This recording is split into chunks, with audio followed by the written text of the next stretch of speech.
Hello Flosstube, this is Beth of Beth's Needlework Stash, and we are working on Inchies by Rees. I want to show you, let's slide this under here without knocking too much over.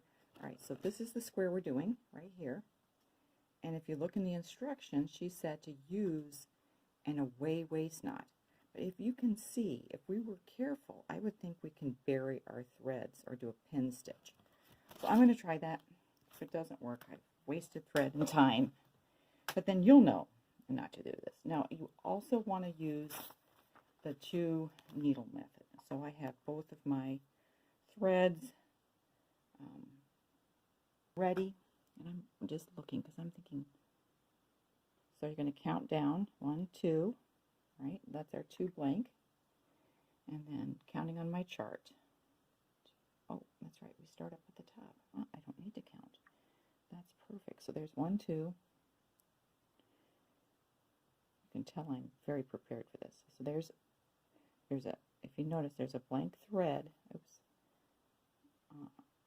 And there's where 1 comes up. So if I'm going to do, my thread is going to go horizontally. So I'm going to go actually all the way across. Oh, and I cut. All right, if you notice, she says to do an away waist knot. I'm going to make it really long because this, we used to call this pantyhose for mice, and the pantyhose have a little sparkle in them. And this thread is beautiful, but it's a pain in the rear end to stitch it. 1, 2, 3. That's where I want to be coming up. All right, so I've got this long thread going across, and I cut about 21 inches. And I know on my other piece, the red, white, and blue, I did weave it underneath. But we're going to try a pin stitch. So I'm going to go underneath, because I want to make sure I catch it close to where my knot is. I'm pulling that tight, and I'm going to poke it, try to poke the thread with my needle, so I'm catching it.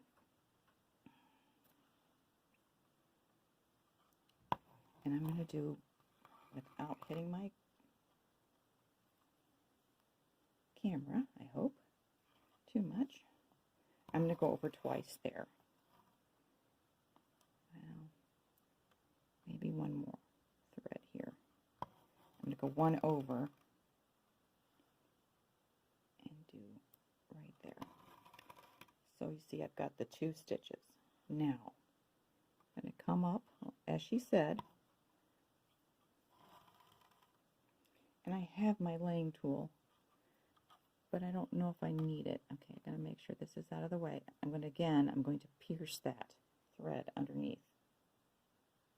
So I'm going to go down.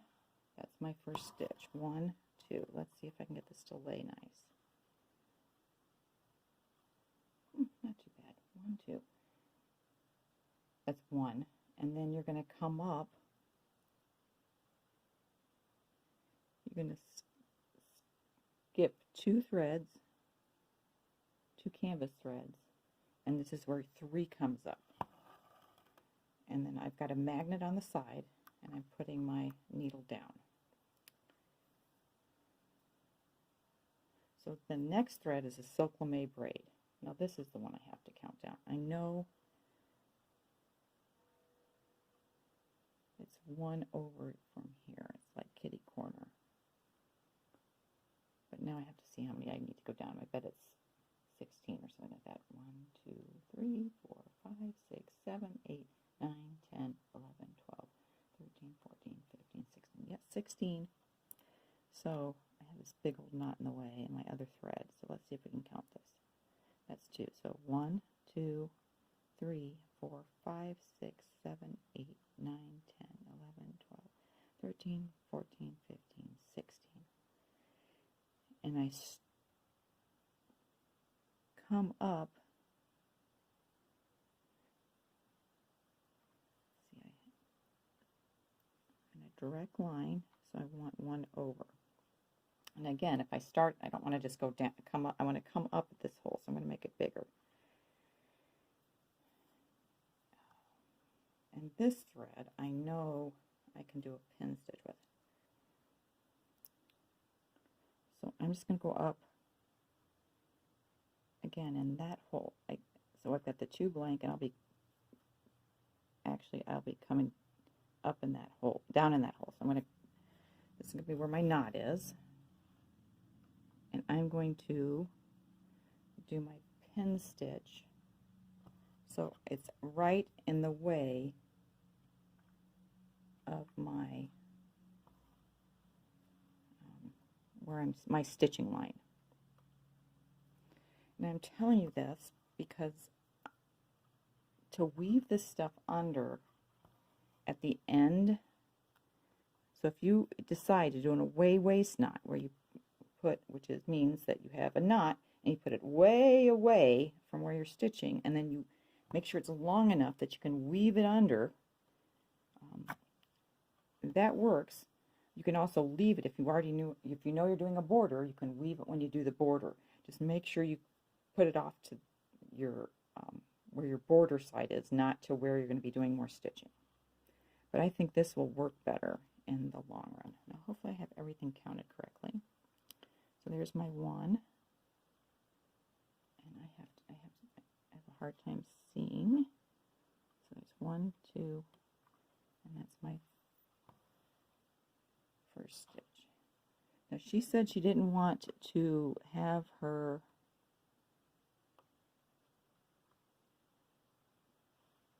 she didn't want to see the metallic underneath, so she's doing the economy method of stitching. Now I got to make sure everything's out of my way. So I did 1, 2. Now you're going to do, so I did 1, this is 2, I'm going across,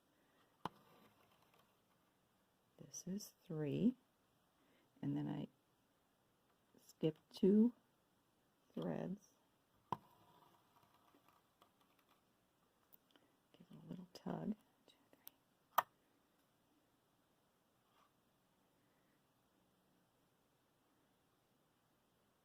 2 over, this is 4,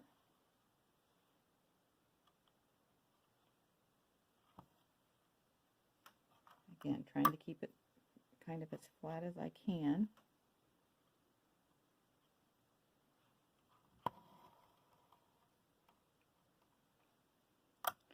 Oops, no, I want to come, you want to have you don't want to leave your thread underneath because you will get a knot underneath your canvas, and you don't want that.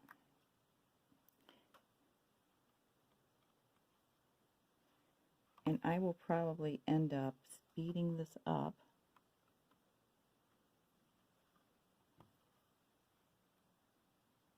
and stitching the whole thing just so you can see it.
All right, ladies.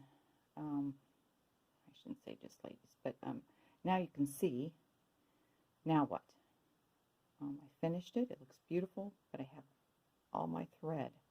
So I think I'm going to start by I'm holding my Frosty Rays underneath tight, And then but I have my needle with the silk lame. And I'm kind of, now I've got pressure on the silk lame and the Frosty Rees.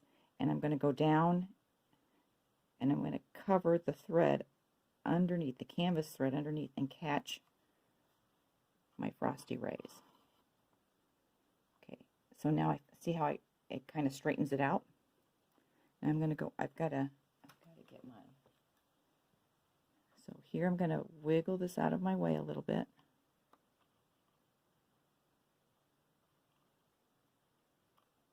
This would be better if I had my tackle-bari, but it's in the other room.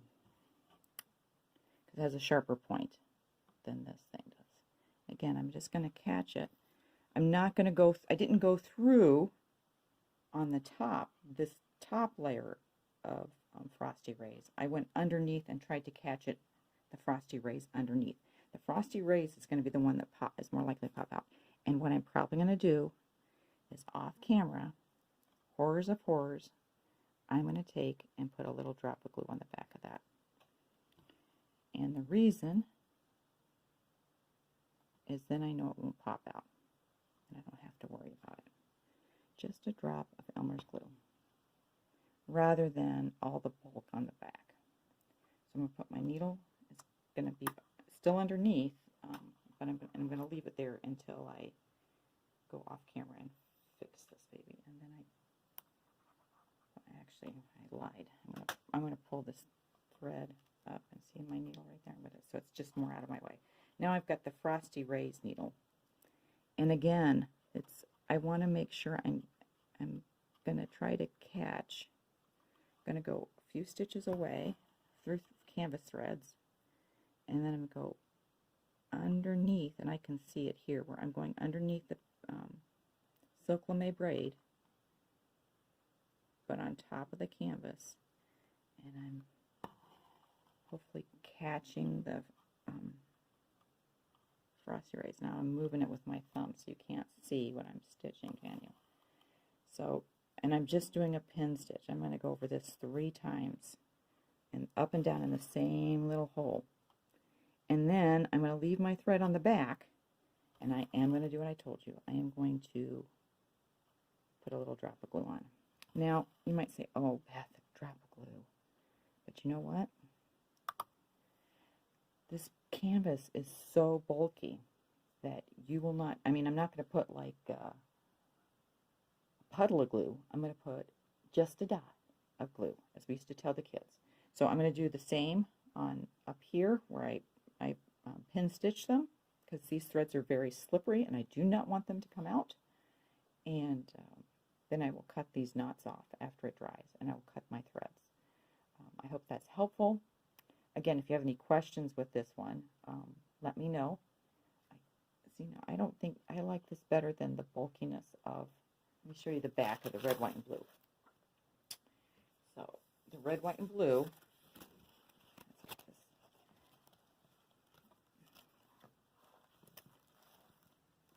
that's not it. So there, yeah, this is all bulky in the back. But see, that's my red, white, and blue square that has the, see how it's empty in the center? And then I had to weave it underneath here and weave my threads. And that's why I said 21 inches. So if you use 21 inches, you will have plenty to do an away waist knot. Oops, I moved out of the camera. Move my piece. You'll have enough to do an away waist knot out here somewhere. Right? I do it way long. Do your stitching, and then weave it. Well, now that I've got this done, I'll just flip it over to the back, and you can see where you can weave. And you can weave it underneath, see, those or those, and it'll work. And I still might weave it, and put a drop of glue. So you're not going to see it. It'll be fine.